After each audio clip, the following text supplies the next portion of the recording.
lyrical metal maniacs, thrashers, punks, death metal delinquents, grindcore freaks, old school rockers, new school hardcore kids, and everyone else in between. This is the Solid Steel Syndicate podcast, baby. Hey, what's up? It's Pete, drummer Exhale the Demon, a New York hardcore band. Sitting in with Irish J. Honored to be a guest on the show. Awesome. And Pete, we really appreciate you coming on. Again, I'm Irish J. This is a Solid Steel Syndicate podcast. And man, when I saw your page and I connected with you, you just super cool dude. I couldn't wait to get you on. And you've got a lot of history in the New York hardcore scene. And Right. and you got a new record out that you turned me on to and I started listening to. And I love it, man. It's killer. It's a really, really good, solid album. Definitely represents New York hardcore. The first song is Crash and Burn, right? Correct. Yeah. Yes. That's a song like just from a fan's perspective, right? When I first heard that, that's a kind of song like for people who don't know, people who've never been to like a hardcore show or been in a mosh pit or anything like that. When you hear that beginning, like you might be standing there looking around, you hear that beginning, and that guitar tone, you're like, oh, either if you're into dancing, you're into moshing, you're like, yes, let's get it on. And if you're not, then you're like, I better move back a little bit because this is not where I want to be standing. So that beginning, I love it, man. The beginning is awesome. Awesome. Thank you. Yeah. A friend of ours, Shane, he was our former guitar player. He now sings for a band called Abuse Ritual. And Shane actually wrote that song. The Okay. guitar parts. Yeah. And it's, he's awesome, man. You got to check them out. Abuse Ritual when you Yeah, get a chance. I Look it definitely up. will. I'll definitely check those guys out. But And that yeah, was, I love that song too, man. yeah. Yeah. And then when you come in and then it has like it picks up a little bit and then it has that like two-step breakdown part in it, like right away. Like, oh, that's a great song. Great song. Yeah. And when the singer, who's your singer for this band? The singer's my younger brother, Jared. Okay. So he's 10 years younger than me. We did this together and we did Crime Lab together in the past. Okay. Yeah. He actually wrote the lyrics to that song too. One of the couple that I didn't write lyrics to. My Okay. brother that one as well. Yeah. Yeah. He does a great job, man. He's got an awesome voice. It's one of those voices that he could sing hardcore, he could sing metal, you know, and does he have like a singing kind of voice that he could, because he seems like right in the pocket, right in the middle there. Like, No, actually, that's about as melodic as he gets. His regular voice he uses. He's a trial attorney of all things. So, oh, wow. yeah, divorce. Yeah, he That's brings that cool. to the table. And what was I going to say? Yeah. And right currently though, because he's got some obligations. We're playing tomorrow with Dying Fetus, Sick Bay, and I Destroyer That's at the Chamber. awesome. Yeah, it's gonna be fun in Poughkeepsie. Yeah. And my brother unfortunately couldn't do it, but we're really lucked out because we're close with Scott from Silence Equals Death, Mm-hmm. and he's filling in. And it's you almost don't notice, man. Like Scott's Right. that good. Right. So it's Yeah. really cool. We're really fortunate to have him filling in. He filled in for the Crowbar show too. Okay.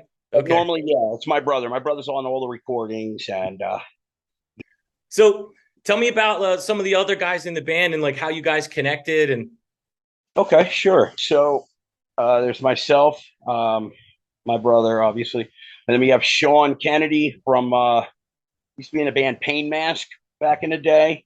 mm-hmm. Ryan White, who's our other guitar player. He's played with a lot of bands over the years. Ryan's thorough. And then our bass player Ed, Big Ed. He was I think him and Ryan had a few bands together prior to this. I think Fall of Existence was one of them, and Ed was also with me on and off in 25 to Life Okay. over the years. Were you in any bands prior to 25 to Life? I know you've been in a bunch of I bands. still have a band to this day, that I do occasionally called Nothing Remains out of Poughkeepsie, New York. And I was in that band. And prior to that, and prior to Matt Byrne being in Withdrawn, I was the original drummer of Withdrawn for the first two records. Okay. Then I had a couple, I had some things go on that made me a little less than reliable at the time. And Matt stepped in and obviously did a great job and then moved on to Hatebreed. So, Right. Obviously they didn't suffer. But I had a lot of fun in Withdrawn. Withdrawn, I learned a lot because a lot of off-time stuff was really intricate. And Andy is in All Out War. Andy was the guitar player of Withdrawn, with me, Right. and then he moved on to All Out War and other things. Yeah. So where do those you? were my two bands before that. Okay. Oh, and Shai Hulud. Shai Hulud, I filled in. I was never a member. Yeah. I did a couple tours for them. I did. Wow, that's amazing. I think some stuff with the band from Albany, man. The vegan singer Rob Fusco. Oh yeah. Most Precious Blood or Most Precious Blood. Most Precious Blood or Indecision did that. We did some shows at E-Town Concrete. Just a couple short tours and stuff. So I had done that, right? Kind of like almost, paralleling, because I originally filled in with 25 to Life, and I started in like late '98, right, filling in, but not as a member. I didn't become a member until '04, but because of that, I'm still close with the original guys too. So which is cool. They always gave me their blessing and stuff. Yeah. Although they didn't always see eye to eye with everybody else involved in the project, I've always had a good rapport with those guys like Fred Mask and Dave Urban and stuff. Yeah. Oh, and I was in Chat too. I don't know if you ever heard of that. The porno comedy band with Jeff Wood, who used to play bass for MOD and Dillinger. Yeah, SHA. Is it just SHAT or is it two A's? Yeah. It's Chat. Chat, yeah. Yeah. Dude, I mean, you should get that guy on. You want to hear some fucking stories. Holy shit. Yeah. Wonderful time. Did you say that you toured with E-Town, or did you play for E-Town? No. I was I was filling in for Shai Hulud, helping them out while they were on tour with E-Town. With E-Town. Okay. All right. Yes. That's awesome. Yeah. But that was before 25 to Life. After, there's been several things I've I got a funny story about E-Town. So I think it was in Reading, PA. We went there and we were getting down and we were going nuts in the pit, and Ant held the microphone out and I went to sing into the microphone, and right when I went to sing along, somebody shoved me in the back so fucking hard and my neck snapped back, and my mouth was open because I was getting ready to sing, and my mouth went down his forearm all the way. Like I didn't swallow his arm, but it went down the side of his arm. And I was just like, oh my God. And it was all sweaty. But that was hilarious. I think it's cool. I don't know how well he remembers me, but I do remember us vividly playing a show, and we were trying, because Matt Fox has always been straight edge, but he doesn't name himself straight edge. That's just how he lives his life. So Anthony and I were trying to get him to take ephedrine. The fat burns back in the day that had the ephedrine, Yep. Like, Matt, this will help you wake up a little bit. I remember we were plotting on him just to see him with a little more energy, but he held out. He didn't do it.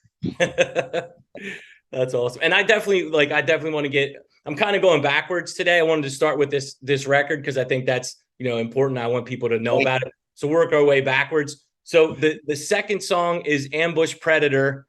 Who's the singer at the end of that? That's Shane from Shane. Okay. That's awesome. And I just saw a video where you guys are playing in Poughkeepsie, and he's like, "What's up, Poughkeepsie? Break your fucking neck!" And I was like, "Yes." That's cool, yeah. He did the recording too, bro. The guy's been a huge help. He started as a guitar player when I first came home, and I came up with this band, and then he's stuck with us ever since. Even though he's gone in a different direction, he's at our rehearsals. Like he's like the Bob Rock of Exhale the Demon. Nice. And Beyonce, Yeah. So that made me think of something. So Exhale the Demon, what I take from that is just getting it out, like letting go of your past, letting go of the things that hold you down, getting rid of your demons. Is that where that name comes from? Yeah, pretty much. Because Ed and I, like I said, we did a lot of traveling and playing music together over the years. And Ed actually came up with the name. Okay. But yeah, he's also got it. It's just let it all out. For me, it was a little more about the demons, my own demons. But yeah, we all have them. Yeah. And that's one of the great things about this style of music. And I've talked about it in other shows I've done. And it is a great place for a release, to get rid of that stuff. You can use it to learn. You can use it to get rid of your stuff. You can use it to work out, to push you to. So a lot of people that don't know about this style of music or metal, they just think it's like some evil, just something to stay away from. But it's actually a good place to get rid of your demons, to exhale the demons. It's. I got all my therapy through this music, man. Oh, professional therapy never did anything for me. Right. Music is what saved my life, Yeah. That's particularly the message in hardcore. And then there was like history lessons, education through Slayer and bands like that. You just don't realize how deep this music is. I think that's why it doesn't appeal to everybody, because it's not spoon fed to you. Like, you really got to digest it, and it needs to. For me, I knew instantly when I first heard the first palm mute chug when I was a young kid. I was like, I'm doing that for the rest of my life. I don't even know what that is. Yep. It's not an option. It's not negotiable. Right. And you mentioned it, man. That's the difference. Like, this music, you have to seek it out. The other music, they try and spoon feed you for some reason. I wonder why. But this music, you have to seek it out. You have to find it, and then right away. Right. Exactly. And then you said about like the history, like some of the big bands like Anthrax, for example, like, Scott Ian, like he was in the hardcore scene way back in the day before anyone knew about Anthrax, before he probably even knew about Anthrax. And, Billy Milano and those guys, like back then, they were like, Billy too. I flew out to Billy's house in Austin. He flew me down, and I spent 2 weeks there with Billy. He had a project he was working on at the time, and I was going to maybe play drums in it. And, cool guy, bro. I don't care what anybody says. Billy's he's a funny guy, dude. You can't handle honesty. Don't go near that, dude. Yeah. Coming at you. I met a girl down there who had like a pronounced jawline, and he was like, listen, it was the night before I come home. He was going to fly me home. He's like, listen, Jay Leno, make sure you have him back in time for the fucking flight. I was like, oh my God, Billy. and that's that New York style, old school hardcore, like busting balls. Like, it's not meant to be malicious. It's just how people bond. It's how people joke around. It's, so yeah. Love them. Yeah. What's the third song on that record? Fake. And I think Fake is my second favorite song. I love it. It's cool. Fake guys, fuck. Oh, it's so good, dude. And when he says you're best friends with everyone, so that means you're not best friends with anyone. Like, I'm paraphrasing, but it's such a good line. That's such a good line. Sean wrote that. Sean from Pain Mask, yeah. Okay, yeah. That's his track, yeah. Good shit, man. Because they always say if you don't have any enemies, then you're doing something wrong. Or something like that, a line to that effect. Like, you don't stand for anything. Yeah, right. Yeah, if you don't stand, well, how's that go? If you don't stand for something, you'll fall for anything. Right. Yeah. So Sean's solid. Sean can back his lyrics up, man. Yeah. Yeah, man, a solid guy. Real good dude. When I was watching that video, like the crowd response is cool. Like, are people going crazy? Or are people like just kind of checking you out at this point? Like, how have the shows been for you guys? That's a pretty good. It's kind of a combination of both. We got some people who are familiar with the material, and they kind of are pumped up when we play. And then there's other people who are just kind of like, we're fortunate to get on some shows where people who may not have the opportunity to see us get to see us. And it's kind of, it's slowly, it's improving. And this record only came out in May, though, right? So it's not super old. This version though. Yeah, because demo in 2019, right?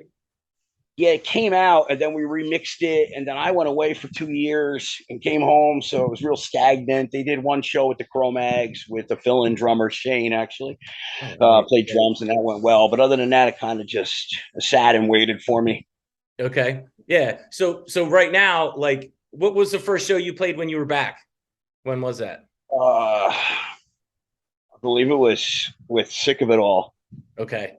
That was it was a while back. It was cool, man. It was a good show. Those guys are great. So people are just kind of starting to get familiar with you. Right. And then we did Life of Agony. The Life of Agony show that went over real well. I love Life of Agony, man. I remember them from back in the day. Yeah. And then tomorrow Dynasty. So we've been fortunate, to get on some shows that actually, you can at least guarantee some people whether they like it or not, but they'll be there to hear it, Mm-hmm. Mm-hmm. Yep. And Life of Agony, I remember them from back in the day. They were one of my first introductions to like the New York hardcore, because they would come down to Lancaster, and they used to play with a friend of mine was in a band called No One's Hero, and they used to play with them. So they were pretty tight. They actually, Life of Agony actually ended up thanking them on their record. We're like, oh, check this out. Like, it was so cool. But they would come down and they had their crew and stuff like that. And that's when I started being like, this is kind of a different scene. Like I want to go and check that out. And then I started going to like New York, New Jersey, Philly, and seeing some of the New York, New Jersey area Philly bands. And it was just, it was crazy. It was awesome. Such a cool scene. That's cool, man. Yeah, I agree. That River Runs Red was an awesome record. It was so different than everything else. Yeah. It was like, what is this vocals? Like, you know what I mean? Like, yeah. I never heard anything like it. I still haven't really. Yeah, I agree. And it's heavy, and it just holds its own. It's like a timeless release, I think. I agree. That's a classic hardcore record right there. Classic. Yeah. Absolutely. What about the next one is Like a Nightmare? I feel like this one is dedicated to someone specific. Yeah, I wrote that song about a friend of mine. I play guitar too, so I'll write some of the songs. And my buddy, and he was in a band, and they were, he had a heroin problem, and he got himself clean. He got back in his family's life. He was at band practice just about a year. He had been clean about a year. He got in an argument, so he walked, outside to blow off some steam. He walked down the shoulder of the road, and he got hit by a truck that night and killed him instantly. So I wrote that song for him. Yeah. I'm sorry, man. I'm sorry to hear that. Yeah, I appreciate it. And but I can kind of continue, unfortunately, being a human, I can continue to find people to dedicate it to, Yeah. Obviously, over and over again. So is that you that says that? Goodbye, my friend, rest in peace at the very end? Is that you? No, it's my brother. I did the original version of it. I think it's up on SoundCloud or something.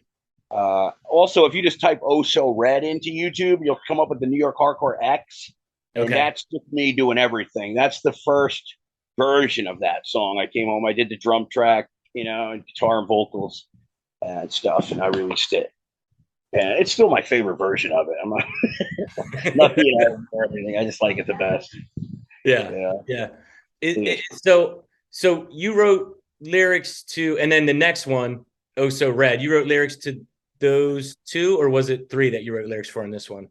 On this record, let me see. So yeah, because it's only those the 5 songs. So just those two, and then we have some new stuff. Caged, I wrote. You got to hear. I don't know if I ever sent you the track of All the Devils in Hell yet. No. We have a few, a few others that I wrote, and we're working on stuff, collaboration, and the other guys have some stuff. So, I think on the next record, there'll probably be a lot more lyrics that I wrote, but on this one, I think it was a good mix. My brother wrote 2, I wrote 2, Sean wrote the 1. Yeah. So how cathartic was writing lyrics for you? Because I can hear your story in these lyrics. Yeah, man. I mean, I wrote Oh So Red. I wrote it in Fishkill Correctional Facility, New York State Prison, and I wrote with a guy who's never going home, because they have band rooms in these places. So I wrote a couple up at Collins too, with two lifers. One guy was playing bass, and he told me, the last record I bought before I came in was Keeping It Real. He told me. I said, I didn't even know who 25 to Life was when that record came out, I did, yeah. Like, can we play like Short Fuse? And I was just like so honored, to play with these guys. And this other guy helped me write.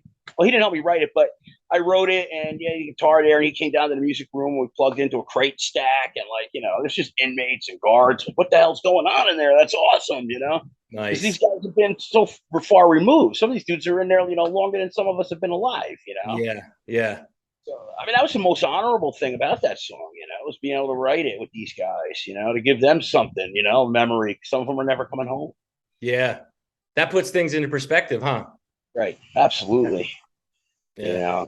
And it's really, man, you're always one mistake or one bad decision away from being one of those guys, Yep.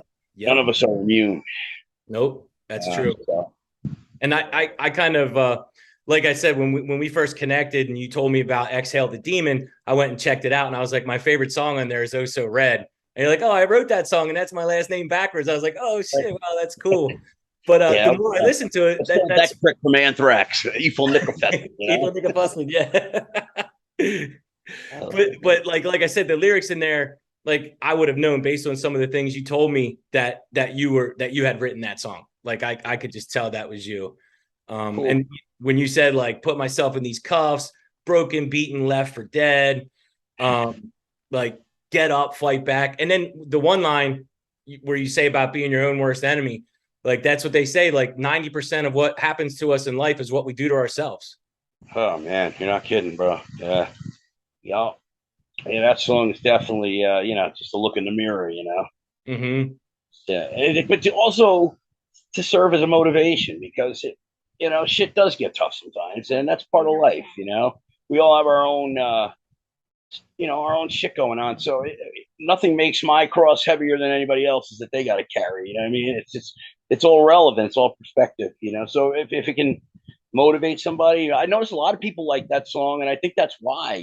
Because they can get something out of it. That I got out of it too. It's like I don't know. It's like Rocky, you know what I mean? Like, get the fuck up. What are you doing? I would have been pissed if Rocky ended with him laying down on the fucking middle of the ring. Like, oh, Adrian, I can't do it. That would suck. Right. Nobody wants to hear that in their music either, you know what I mean? Right. I don't. I got enough of that shit in my own head, Yeah. But it's cool too, because I noticed that like a lot of the OGs in hardcore, a lot of the guys that have been through some shit, like they use their platform as like an example to other people. And I think that's what you're doing as well. Like you're turning it into something positive. Yeah, always. I try to make it an obligation. I try to be consistent, like I'm bad in the morning, but the rest of the day, I try to be a solid guy, it's like, if I could be there for you, I'd be honest, like just try to give what I want, Mm-hmm. That's the shit, man. Yeah, man. Definitely. Yeah, I like that song. I listen to that one sometimes. I'll drive around and be like, yeah, I'm gonna listen to this one again. Or on the Stairmaster. Oh, that's another thing. I was in the gym the other day, and the guy comes up to me, points to my headphones to take them out. I take them out, and he's got the EP playing inside Crunch Fitness for us. Oh wow, that's awesome. Damn, the trainer there. He got Crash and Burn blasting, and people are looking around like, what the fuck is this? I was like, this is cool as hell, man. Thank you. Yeah, that's awesome. And speaking of Crash, you kill your drums, man. That was one of the first things I noticed is how hard you hit.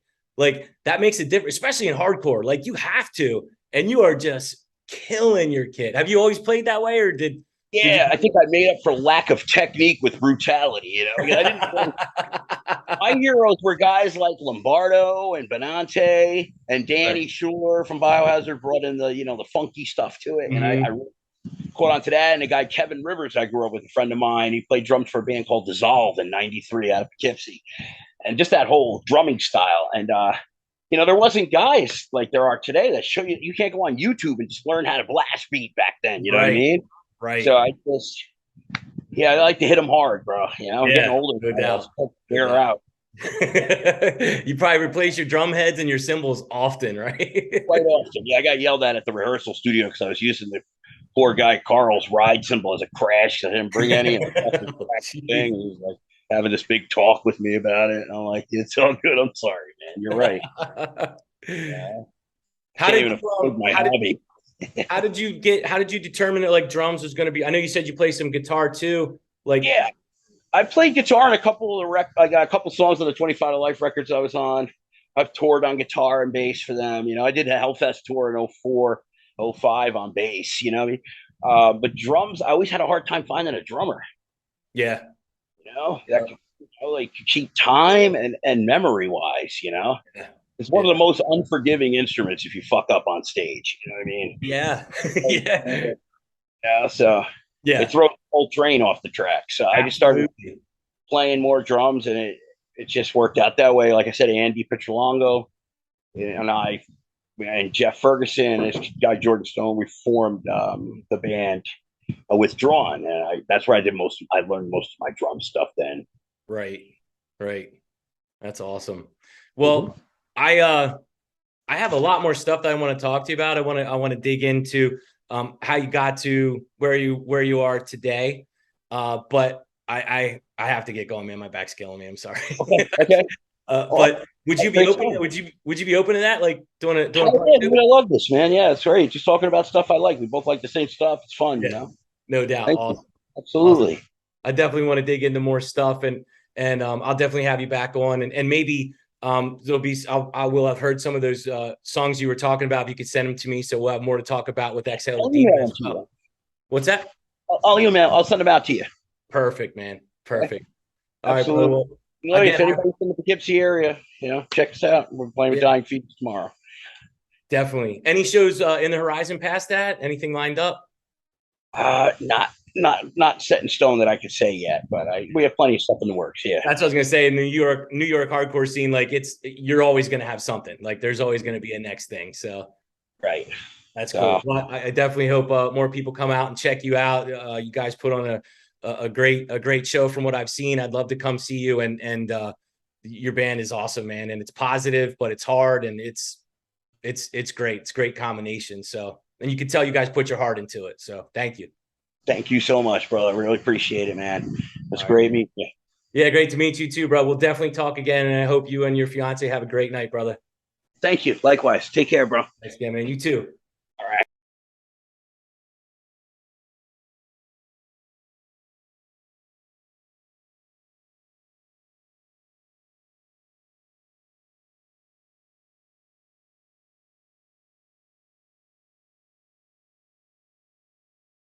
Biohazard.